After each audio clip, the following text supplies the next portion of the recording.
आज की वीडियो में आप सभी सुनेंगे मासिक दुर्गा अष्टमी की व्रत कथा। आपको बता दें कि हर महीने की शुक्ला पक्ष की अष्टमी तिथि के दौरान दुर्गा अष्टमी का उपासक किया जाता है। इस दिन श्रद्धालु दुर्गा माता की पूजा करते हैं और उनके लिए पूरे दिन का व्रत करते हैं। प्रेम से सभी बोलिए दुर्गा मैया की जय हो। अब सुनिए कथा। पौराणिक मान्यताओं के अनुसार प्राचीन काल में असुर दंभ को महिषासुर नाम के एक पुत्र की प्राप्ति हुई थी, जिसके भीतर बचपन से ही अमर होने की प्रबल इच्छा थी। अपनी इसी इच्छा को पूरा करने के लिए उसने अमर होने का वरदान हासिल करने के लिए ब्रह्मा जी की घोर तपस्या आरंभ किया। महिषासुर द्वारा की गई इस कठोर तपस्या से ब्रह्मा जी प्रसन्न भी हुए और उन्होंने वैसा ही किया जैसा कि महिषासुर चाहता था। ब्रह्मा जी ने खुश होकर उसे मनचाहा वरदान मांगने को कहा। ऐसे में महिषासुर, जो सिर्फ अमर होना चाहता था, उसने ब्रह्मा जी से वरदान मांगते हुए खुद को अमर करने के लिए उन्हें बाध्य कर दिया। लेकिन ब्रह्मा जी ने महिषासुर को अमरता का वरदान देने की बात ये कहते हुए टाल दी कि जन्म के बाद मृत्यु और मृत्यु के बाद जन्म निश्चित है, इसलिए अमरता जैसी किसी बात का कोई अस्तित्व नहीं होता। जिसके बाद ब्रह्मा जी की बात सुनकर महिषासुर ने उनसे एक अन्य वरदान मांगने की इच्छा जताते हुए कहा कि ठीक है स्वामी, अगर मृत्यु होना तय है तो मुझे वरदान दे दीजिए कि मेरी मृत्यु किसी स्त्री के हाथ से ही हो। इसके अलावा अन्य कोई दैत्य, मानव या देवता कोई भी मेरा वध ना कर पाए। जिसके बाद ब्रह्मा जी ने महिषासुर को दूसरा वरदान दिया। ब्रह्मा जी द्वारा वरदान प्राप्त करते ही महिषासुर अहंकार से अंधा हो गया और इसके साथ ही उसका अन्याय भी बढ़ गया। मौत के भय से मुक्त होकर उसने अपनी सेना के साथ पृथ्वी लोक पर आक्रमण कर दिया, जिससे धरती चारों तरफ से त्राहिमाम होने लगी। उसके बल के आगे समस्त जीवों और प्राणियों को नतमस्तक होना ही पड़ा। जिसके बाद पृथ्वी और पाताल को अपने अधीन करने के बाद अहंकारी महिषासुर ने इंद्र लोक पर भी आक्रमण कर दिया, जिससे उन्होंने इंद्रदेव को पराजित कर स्वर्ग पर भी कब्जा कर लिया। महिषासुर से परेशान होकर सभी देवी देवता त्रिदेवों के पास सहायता मांगने के लिए पहुंचे। इस पर विष्णु जी ने उसके अंत के लिए देवी शक्ति के निर्माण की सलाह दी। जिसके बाद सभी देवताओं ने मिलकर देवी शक्ति को सहायता के लिए पुकारा और इस पुकार को सुनकर सभी देवताओं के भीतर में से निकले तेज के एक अत्यंत खूबसूरत सुंदरी का निर्माण किया। उसी तेज से निकली माँ आदि शक्ति, जिसके रूप और तेज से सभी देवता भी आश्चर्यचकित हो गए। त्रिदेवी की मदद से निर्मित हुई देवी दुर्गा को हिमवान ने सवारी के लिए सिंह दिया और इसी प्रकार वहां मौजूद सभी देवताओं ने भी माँ को अपने अपने एक अस्त्र शस्त्र सौंपे और इस तरह स्वर्ग में देवी दुर्गा को इस समस्या हेतु तैयार किया गया। माना जाता है कि देवी का अत्यंत सुंदर रूप देखकर महिषासुर उनके प्रति बहुत आकर्षित होने लगा और उसने अपने एक दूत के जरिए देवी के पास विवाह का प्रस्ताव तक पहुंचाया। अहंकारी महिषासुर की इस ओछी हरकत ने देवी भगवती को अत्यधिक क्रोधित कर दिया, जिसके बाद से ही माँ ने महिषासुर को युद्ध के लिए ललकारा। माँ दुर्गा से युद्ध की ललकार सुनकर ब्रह्मा जी से मिले वरदान के अहंकार में अंधा महिषासुर उनसे युद्ध करने के लिए तैयार भी हो गया। इस युद्ध में एक एक करके महिषासुर की संपूर्ण सेना का माँ दुर्गा ने सर्वनाश कर दिया। इस दौरान ये भी माना जाता है कि युद्ध पूरे 9 दिनों तक चलता रहा, जिसके दौरान असुरों के सम्राट महिषासुर ने विभिन्न रूप धारण करके देवी को चलने के लिए कई बार कोशिश की, लेकिन उसकी सभी कोशिश आखिरकार नाकाम रही और देवी भगवती ने अपने चक्र से इस युद्ध में महिषासुर का सिर काटते हुए उसका वध कर दिया। अंत में इस तरह देवी भगवती के हाथों महिषासुर की मृत्यु संभव हो पाई। माना जाता है कि जिस दिन मां भगवती ने स्वर्ग लोक, पृथ्वी लोक और पाताल लोक को महिषासुर के पापों से मुक्त दिलाई, उस दिन से ही दुर्गा अष्टमी का व्रत प्रारंभ हुआ। सभी प्रेम से बोलिए दुर्गा मैया की जय हो। प्राचीन काल में मनोहर नगर में पीठत नाम का एक अनाथ ब्राह्मण रहता था। वह भगवती दुर्गा का भक्त था। उसके संपूर्ण सद्गुणों से युक्त सुमति नाम की एक अत्यंत सुंदर कन्या उत्पन्न हुई। वह कन्या सुमति अपने पिता के घर वाले काल में ही अपनी सहेलियों के साथ क्रीड़ा करती हुई इस प्रकार बढ़ने लगी जैसे शुक्ल पक्ष में चंद्रमा की कला बढ़ती है। उसका पिता प्रतिदिन जब दुर्गा जी की पूजा करके होम किया करता, वह उस समय नियम से वहां उपस्थित रहती। एक दिन सुमति अपनी सखियों के साथ खेल में लग गई और भगवती के पूजन में उपस्थित नहीं हो पाई। उसके पिता को पुत्री की ऐसी असावधानी देखकर क्रोध आया और वह पुत्री से कहने लगा, अरे दुष्ट पुत्री, आज तूने भगवती का पूजन नहीं किया, इस कारण मैं किसी कुष्ठ रोगी या दरिद्र मनुष्य के साथ तेरा विवाह करूंगा। पिता का ऐसे वचन सुनकर सुमति को बड़ा दुख हुआ और पिता से कहने लगी, पिताजी, मैं आपकी कन्या हूँ तथा सब तरह आपके अधीन हूँ। जैसी आपकी इच्छा हो वैसा ही करो। राजा से, कुष्ठी से, दरिद्र से अथवा जिसके साथ चाहो मेरा विवाह कर दो, पर होगा वही जो मेरे भाग्य में लिखा है। मेरा तो अटल विश्वास है, जो जैसा कर्म करता है उसको कर्मों के अनुसार वैसा ही फल प्राप्त होता है। क्योंकि कर्म करना मनुष्य के अधीन है, पर फल देना ईश्वर के अधीन है। जैसे अग्नि में पड़ने से तृणादि उसको अधिक प्रतिपद कर देते हैं, इस प्रकार कन्या के निर्भयता से कहे हुए वचन सुन उस ब्राह्मण ने क्रोधित हो अपनी कन्या का विवाह एक कुष्ठी के साथ कर दिया और अत्यंत क्रोधित हो पुत्री से कहने लगा, हे पुत्री, अपने कर्म का फल भोगो। देखो भाग्य के भरोसे रहकर क्या क्या करती हो। पिता के ऐसे कटुक वचनों को सुमति मन में विचार करने लगी, अहो मेरा बड़ा दुर्भाग्य है जिससे मुझे ऐसा पति मिला। इस तरह अपने दुख का विचार करती हुई वह कन्या अपने पति के साथ वन में चली गई और डरावने पूषा युक्त उस निर्जल वन में उन्होंने वह रात बड़े कष्ट से व्यतीत की। उस गरीब बालिका की ऐसी दशा देख देवी भगवती ने पूर्व पुण्य के प्रभाव से प्रकट हो सुमति से कहा, हे दीन ब्राह्मणी, मैं तुमसे प्रसन्न हूँ, तुम जो चाहो सो वरदान मांग सकती हो। भगवती दुर्गा का यह वचन सुन ब्राह्मणी ने कहा, आप कौन हैं? वह सब मुझसे कहिए। ब्राह्मणी का ऐसा वचन सुन देवी ने कहा कि मैं आदि शक्ति भगवती हूँ और मैं ही ब्रह्म विद्या व सरस्वती हूँ। प्रसन्न होने पर मैं प्राणियों का दुख दूर कर उनको सुख प्रदान करती हूँ। हे ब्राह्मणी, मैं तुझ पर तेरे पूर्व जन्म के पुण्य के प्रभाव से प्रसन्न हूँ।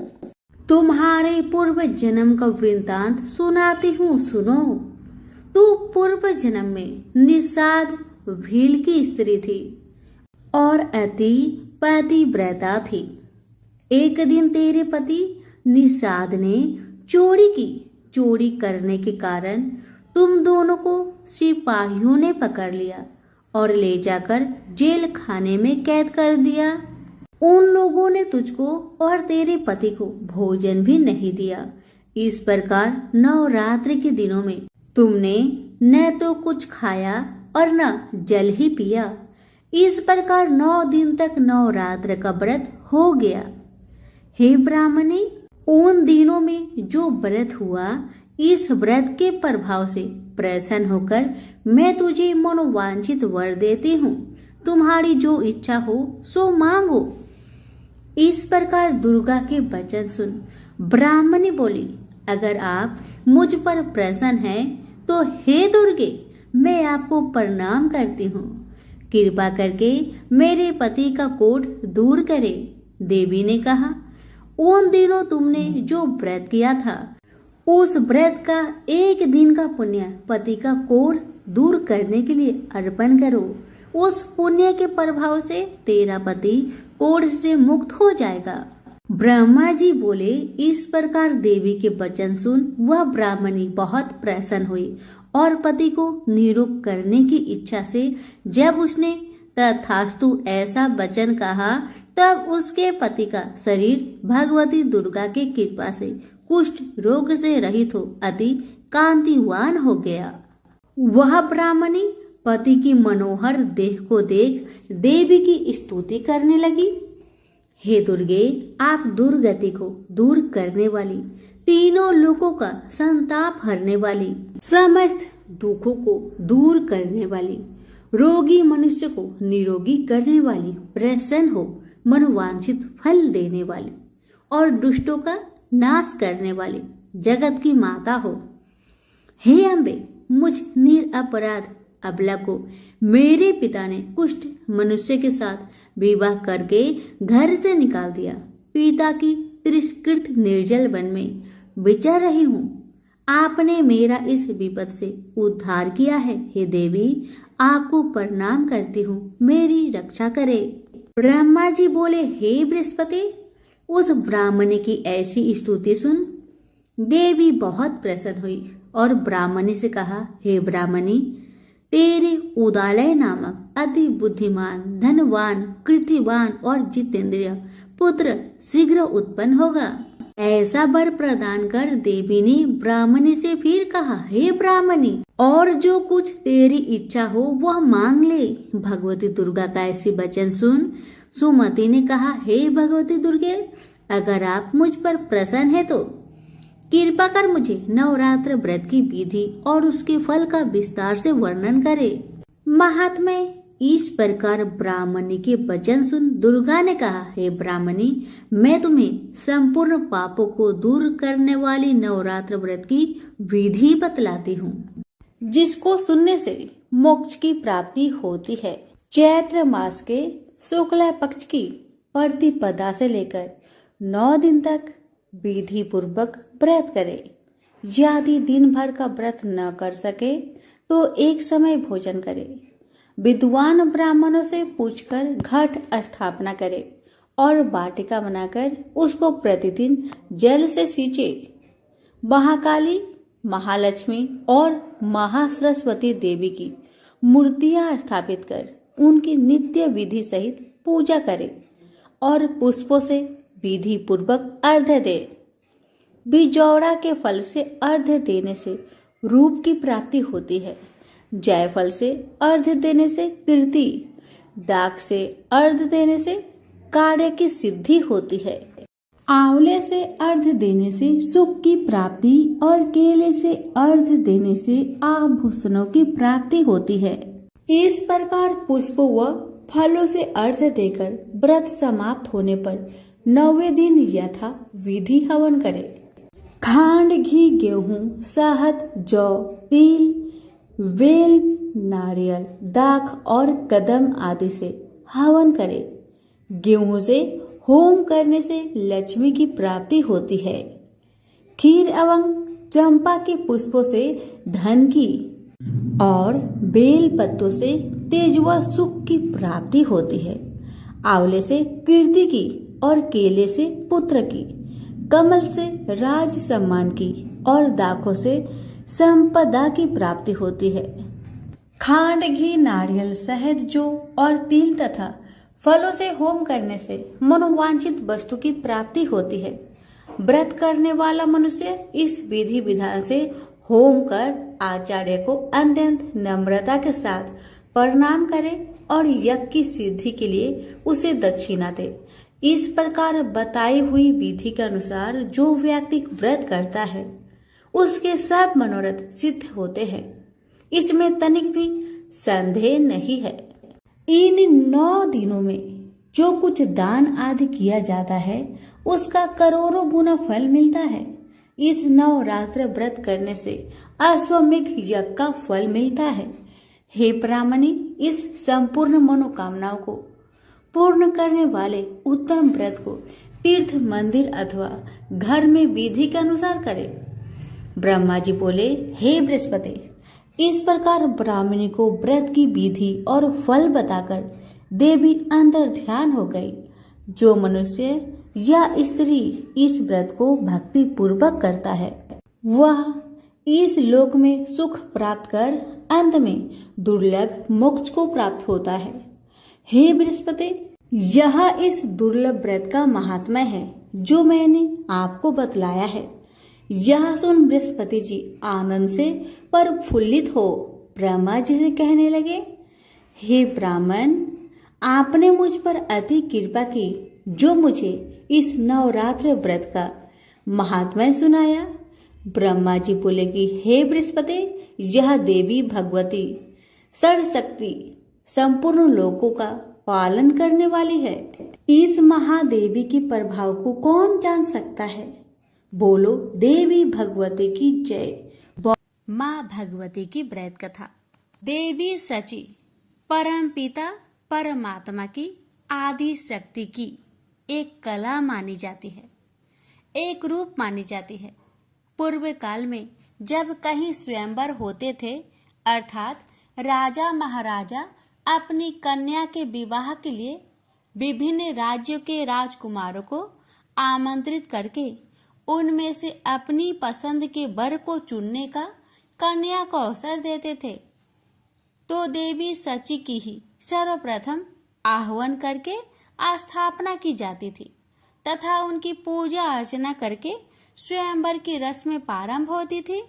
ऐसा माना जाता था कि देवी सची की आराधना करने से स्वयंवर में किसी प्रकार विघ्न नहीं पड़ता।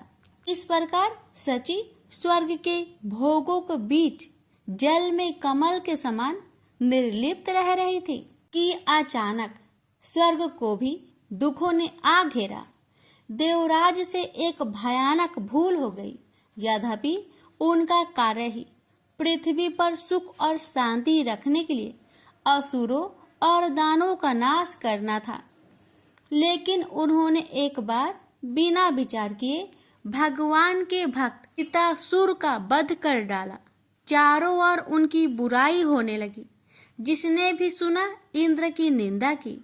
चारों ओर से इंद्र पर जब घृणा और निंदा की बौछार पड़ने लगी तो वह देवलोक छोड़कर भाग गए और मान सरोवर में जाकर एक कमल नाल में छिपकर बैठ गए। देवताओं ने इंद्र को बहुत खोजा, लेकिन जब इंद्र कहीं नहीं मिले तो उन्होंने ऋषि मुनियों से सलाह करके नहुस को इंद्र आसन पर बैठा दिया। इंद्र का पद पाकर नहुस में अहंकार जाग उठा। उसने एक दिन राजसभा में कहा, गुरुदेव, आज मैं इंद्र के सिंहासन पर बैठा हूँ। सारे देवलोक पर मेरा अधिकार है। एरावत हाथी, उच्च श्रवा घोड़ा, कामधेनु गाय और परिजात मेरे अधिकार में है। इस पर इंद्र के वे सभी चीजें मेरे अधिकार में हैं जो अभी तक इंद्र के अधिकार में थी। फिर इंद्र की पत्नी सची अभी तक मेरे भवन में क्यों नहीं आई? इंद्र होने के नाते वह मेरी पत्नी है। उससे कहिए कि वह आज रात मेरे रंग भवन में आ जाए और फिर वहीं रहे। नहुस का संदेश लेकर गुरु बृहस्पति जब इंद्र की पत्नी सची के पास पहुंचे तो सची परेशान हो उठी। वह बोली, गुरुदेव, मैं पतिव्रता स्त्री हूँ। अपने पति के अतिरिक्त मैंने आज तक किसी परम पुरुष की ओर आंख उठाकर भी नहीं देखा। मैं नहुस की इस आज्ञा का पालन कैसे कर सकती हूँ? बृहस्पति बोले, इंद्राणी, इस संकट से यदि तुम्हें कोई उबार सकता है तो वह केवल माँ भगवती दुर्गा ही है। तुम उन्हीं की आराधना करो, वही तुम्हारी सहायता करेगी। सची बोली, ठीक है गुरुदेव, जाकर नहुस से कह दीजिए कि मैं आजकल देवी की आराधना कर रही हूँ। जब मेरी आराधना समाप्त हो जाएगी मैं स्वयं नहुस को अपने भवन में बुला लूंगी। बृहस्पति सची का संदेश लेकर नहुस के पास चले गए तो सची ने देवी की आराधना करनी आरंभ कर दी। उनकी आराधना से प्रसन्न होकर देवी ने प्रकट होकर कहा, मैं तुम्हारी हालत को अच्छी तरह जानती हूँ सची, बोलो मैं तुम्हारी क्या सहायता करूँ? सची बोली, माँ भगवती, न जाने मेरे पति कहाँ चले गए हैं। सारे देवता उन्हें खोज खोज कर थक गए हैं। मैं उनसे मिलना चाहती हूँ। भगवती दुर्गा बोली, मैं जानती हूँ कि इंद्र इस समय कहाँ हैं। तुम मान सरोवर पर चली जाओ, वहाँ मेरी एक मूर्ति रखी है। उस मूर्ति को लोग विश्वकामा देवी के नाम से पुकारते हैं। इंद्र आजकल नियमित रूप से उसी मूर्ति की पूजा करते हैं। वह तुम्हें वही मिल जाएंगे। सची बोली, जग जननी, नहुस को इंद्र का पद पाकर इतना अहंकार हो गया है कि वह देवलोक की प्रत्येक वस्तु की तरह मुझ पर भी अपना अधिकार समझने लगा है। उसने कहा है कि मैं उसके भवन में जाकर उसकी पत्नी के रूप में रहूं। भगवती दुर्गा बोली, नहुस से बचने का उपाय तुम्हें बता देती हूँ। तुम कल नहुस के पास संदेश भेज देना कि किसी ऐसी सवारी से मेरे भवन में पधारे, इसे ऋषि ढोकर लाए। देवी की कृपा से उसी दिन मान सरोवर पर सची की इंद्र के साथ भेंट हो गई और दूसरे दिन उन्होंने एक दासी से कहकर वह संदेश नहुस के पास भिजवा दिया जो देवी ने बताया था। दासी वह संदेश लेकर नहुस की राजसभा में पहुंची और बोली, महाराज, नहुस की जय हो। मैं देवराज इंद्र की पत्नी सची की दासी हूँ।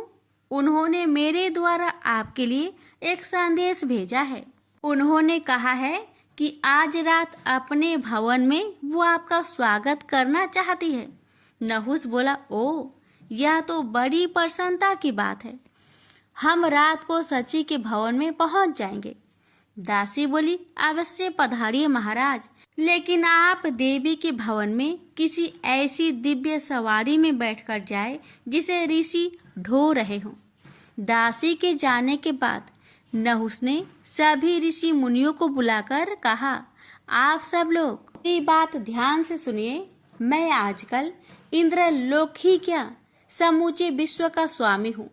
जिस तरह इंद्र का राज्य और समस्त चल अचल संपत्ति का स्वामी मैं हूँ, उसी तरह पहले इंद्र की पत्नी सची ने भी मुझे अपना पति स्वीकार कर लिया है। ऋषि बोले, यह आप क्या कह रहे हैं महाराज? विश्वास नहीं होता। सची जैसी साध्वी स्त्री ऐसा कैसे कर सकती है? नहुस बोला, आपको विश्वास करना ही पड़ेगा, क्योंकि अभी अभी एक दासी ने मुझे आकर बताया है कि पिछले इंद्र की पत्नी सची ने मुझे पति के रूप में स्वीकार कर लिया है। ऋषि बोले, यह आप क्या कह रहे हैं महाराज? विश्वास नहीं होता। सची जैसी साध्वी स्त्री ऐसा कैसे कर सकती है? नहुस बोला, आपको विश्वास करना ही पड़ेगा, क्योंकि अभी अभी एक दासी ने मुझे आकर बताया कि पिछले इंद्र की पत्नी सची ने मुझे पति के रूप में स्वीकार कर लिया है और कहा है कि मैं ऐसी दिव्य सवारी में सवार होकर सची के भवन में पहुंचूं जिसे ऋषि ढो रहे हों। ऋषि बोले, ऐसी भला कौन सी सवारी है जिसे ऋषि ढोते हैं? हमने तो आज तक ऐसी सवारी नहीं देखी। नहुस बोला, ऐसी सवारी पालकी होती है। आप लोग उसे कहारों के स्थान पर अपने कंधों पर ढोकर ले चलेंगे। मैं इंद्र हूँ, आपको मेरी इस छोटी सी आज्ञा का पालन हर हालत में करना होगा। नहुस की इस आज्ञा को सुनकर ऋषियों को बहुत बुरा लगा। जी चाहा कि नहुस को श्राप दे दे, लेकिन अचानक उनके मन में माँ भगवती ने एक नई भावना जगा दी। उन सभी ने सोचा कि नहुस के सर्वनाश के दिन निकट आ गए हैं, इसलिए उन्हें शांत रहना चाहिए। नहुस ने बड़ी बेचैनी से शाम की प्रतीक्षा की। शाम होते ही उसने ऋषि मुनियों को बुला लिया और एक खुली हुई पालकी में जा बैठा। ऋषियों ने पालकी के दोनों ओर निकले डंडे उसके कंधों पर रख लिए और सची के भवन की ओर चल दिए।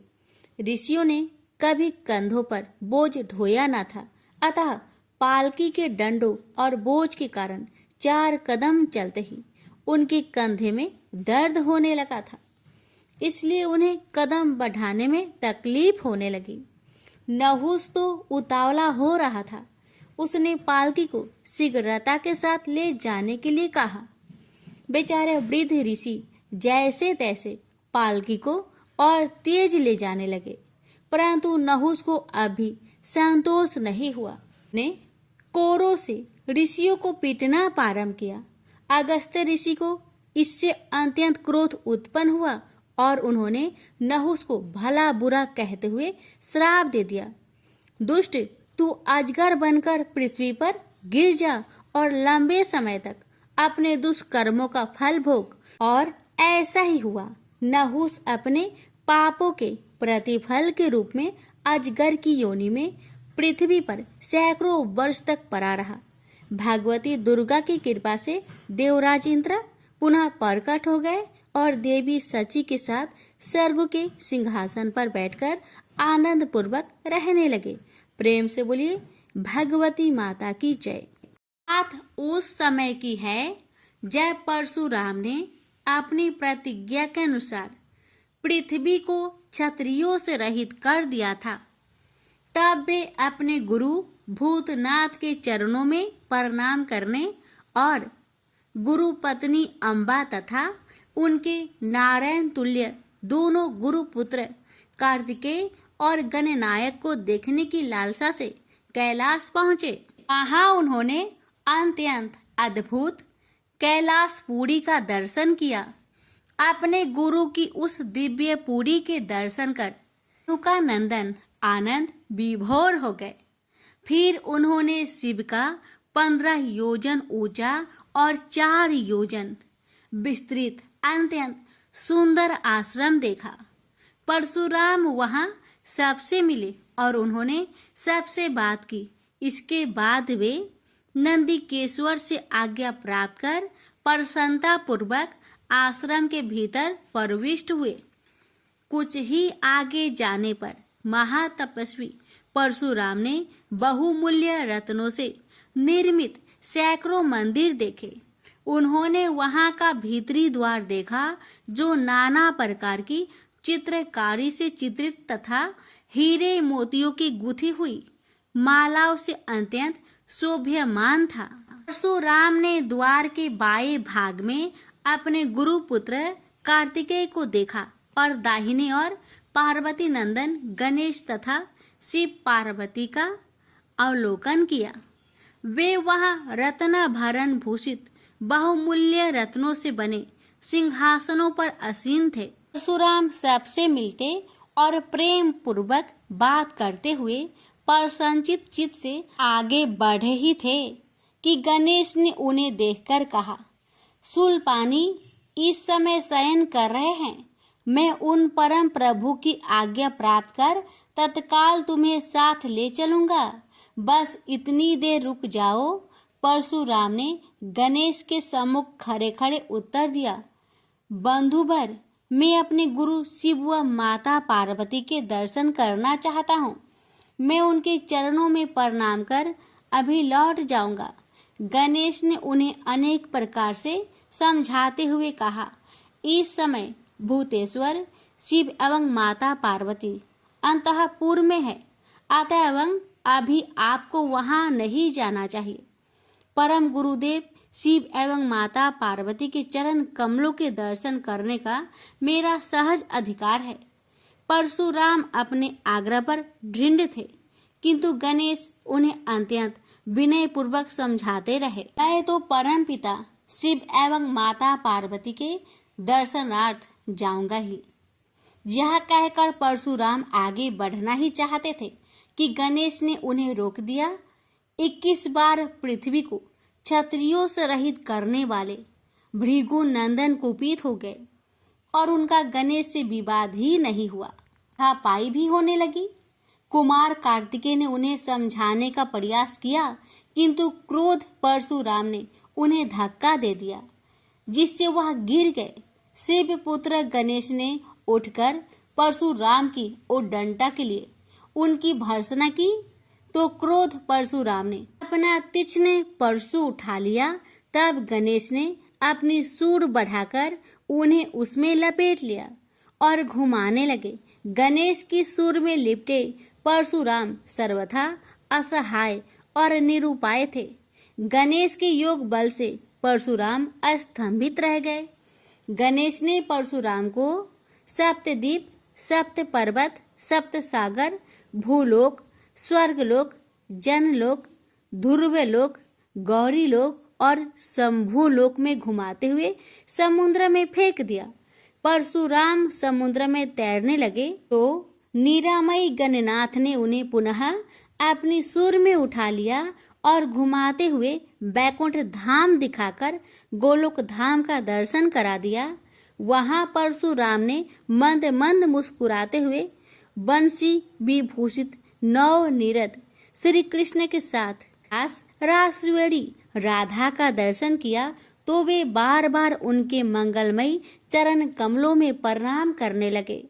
कुछ देर बाद परशुराम सचेत होकर पृथ्वी पर गिर पड़े। समय उनका प्रतिवादी मुख स्तंभ गणेश जी द्वारा किया हुआ स्तंभन भी दूर हो गया।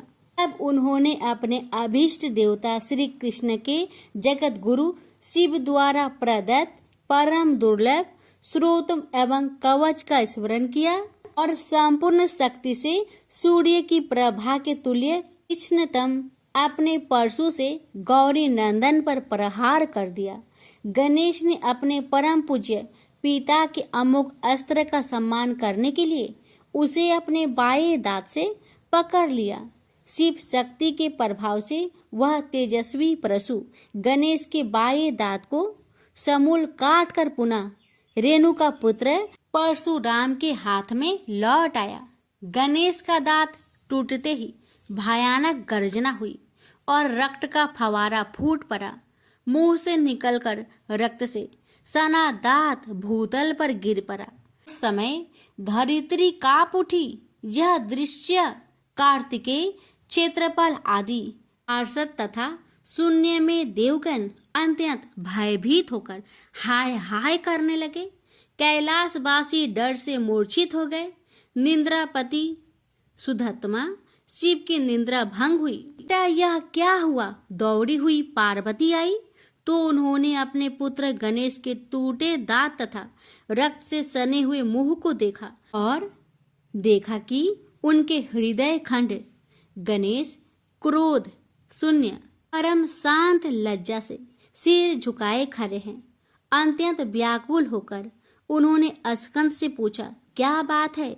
यह कैसे हुआ? स्कंद द्वारा संपूर्ण वृत्तांत सुनकर पार्वती अत्यंत क्रोध हुई और अपने प्रिय पुत्र गणेश जी को सीने से लगाकर रोती हुई शिव से बोली, मेरे पुत्र गणेश और आपके शिष्य परशुराम में किसका दोष है? आप ही निर्णय करें।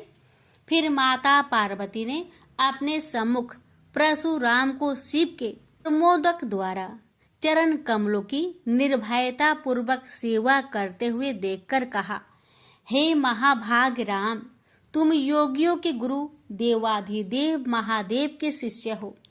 तुम शुद्ध मन वाले हो। तुम्हारी अशुद्धता का कारण मेरी समझ में नहीं आ रहा।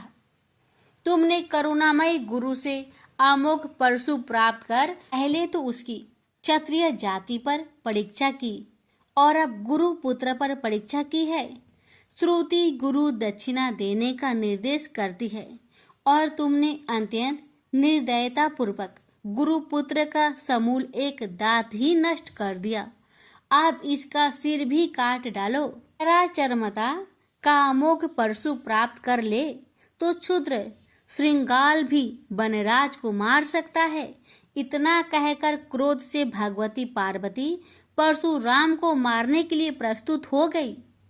भाई बस परशुराम ने मन ही मन करुणा सागर गुरु को प्रणाम कर अपने इष्ट देव गोलोकनाथ श्री कृष्ण का स्मरण किया। तभी पार्वती ने अपने सम्मुख एक बौने ब्राह्मण बालक को देखा। उस पर तेजस्वी ब्राह्मण बालक को देखकर आतुरता से भगवान शंकर ने भक्ति पूर्वक मस्तक झुकाकर प्रणाम किया। उसके बाद माता पार्वती ने भी उसे प्रणाम किया। परम तेजस्वी ब्राह्मण बालक ने शिव एवं पार्वती को शुभ आशीर्वाद प्रदान किया। यह दृश्य देखकर कैलाशवासी बालक बालिकाएं भयभीत एवं चकित हो गए। फिर भगवान शंकर ने उनका पूजन किया। वे वामन भगवान रत्न सिंहासन पर विराजमान थे। उनका उत्कृष्ट तेज सर्वत्र फैल रहा था। भगवान शंकर ने मधुर शब्दों में कहा, आज मेरा परम सौभाग्य है जो आपने कृपा पूर्वक मेरे यहाँ पधार कर मुझे सेवा का अवसर प्रदान किया है। सुतोष शिव की मधुर वाणी से प्रसन्न होकर ब्राह्मण बाल रूपी स्वयं श्री हरि ने गंभीर स्वर में कहा, आप लोग की वर्तमान स्थिति जानकर मैं श्वेत द्वीप से आ रहा हूँ। मेरे भक्तों का कभी अमंगल नहीं होता। मेरा सहस्त्र सार उनके रक्षार्थ प्रतिक्षण प्रस्तुत रहता है, किंतु गुरु के रुष्ट होने पर मैं विवश हो जाता हूँ। गुरु की अवहेलना बलवती होती है। विद्या और मंत्र प्रदान करने वाला गुरु अभिष्ट देव से 100 गुना श्रेष्ठ है। गुरु से बढ़कर कोई देवता नहीं है, पार्वती से बढ़कर कोई पतिव्रता नहीं है तथा गणेश से उत्तम कोई जितेंद्रिय नहीं है। भृगु नंदन ने गुरु पत्नी एवं गुरु पुत्र की अवहेलना कर दी है। उसी का मार्जन करने के लिए मैं यहाँ उपस्थित हुआ हूँ। श्री हरि ने भगवान शंकर के बाद भगवती पार्वती से कहा, तुम जग जननी हो। तुम्हारे लिए गणेश, कार्तिकेय और परशुराम भी पुत्र तुल्य है। इन परशुराम ने स्नेह के प्रति शिव और तुम्हारे मन में भेद नहीं है। आता एवं जो उचित समझो करो। देव बड़ा प्रबल होता है। बालकों का यह विवाद तो देव दोष से ही घटित हुआ है। तुम्हारे इस प्रिय पुत्र का एक दंत नाम वेदों में प्रसिद्ध है। फिर श्री हरि ने परशुराम से कहा, राम, तुमने क्रोधवश शिवा पुत्र गणेश का दांत तोड़कर अनुचित किया है। इस कारण तुम निश्चय ही अपराधी हो। ये सर्वशक्ति स्वरूपा पार्वती प्रकृति से परे और निर्गुण है। श्री कृष्ण भी इन्हीं की शक्ति से शक्तिशाली हुए हैं। ये समस्त देवताओं की जननी है। तुम इनकी स्तुति कर इन्हें संतुष्ट करो। इतना कहकर श्री हरि बैकुंठ के लिए प्रस्थान कर गए। परशुराम ने भी स्नान कर शुद्ध वस्त्र धारण कर लिए। वह हाथ जोड़कर गुरुदेव के चरणों में प्रणाम कर सिर झुकाए जगजननी गौरी का स्तवन करने लगे। भक्तवर परशुराम के संपूर्ण अंग पुलकित थे और उनके नेत्र से अश्रु प्रवाहित हो रहे थे। इस प्रकार करुण प्रार्थना करते हुए अंत में परशुराम ने कहा, जगजननी रक्षा करो, मेरे अपराध को क्षमा कर दो। भला कहीं बच्चे के अपराध करने से माता कुपित होती है। यह कहकर परशुराम ने माता पार्वती के चरणों में प्रणाम कर अत्यंत दुखी होकर रोने लगे। परशुराम की करुण प्रार्थना से करुणामयी पार्वती का हृदय द्रवित हो गया। उन्होंने प्रीति पूर्वक परशुराम को अभय दान देते हुए कहा, बेटा अब शांत हो जाओ। आशुतोष के अनुग्रह से तुम्हारी सर्वत्र विजय हो। सर्वतरात्मा श्री हरि तुम पर सदा प्रसन्न रहे। गुरुदेव शिव में तुम्हारी भक्ति सुदृढ़ रहे। तुम अमर हो जाओ। इसी प्रकार दयामयी पार्वती ने परशुराम को आशीर्वाद दिया और वे अपने अंतपुर में चली गई। उस समय वहां श्री भगवान के मंगल नाम का उच्च घोष होने लगा। फिर परशुराम ने एक दंत गणेश का स्तवन किया और गंधे, पुष्प, धूप, दीप एवं तुलसी रहित नैवेद्य आदि से लंबोदर की विधि पूर्वक पूजा की। परशुराम ने भक्ति भाव से भाई गणेश को संतुष्ट कर माता पार्वती एवं कृपा सिंधु त्रिलोचन के चरणों में प्रणाम किया। फिर उन्होंने गुरु की आज्ञा प्राप्त कर प्रसन्नता पूर्वक वहां से प्रस्थान किए। प्रेम से बोलिए गौरी पुत्र गणेश भगवान की जय। हर हर महादेव। माता पार्वती की जय।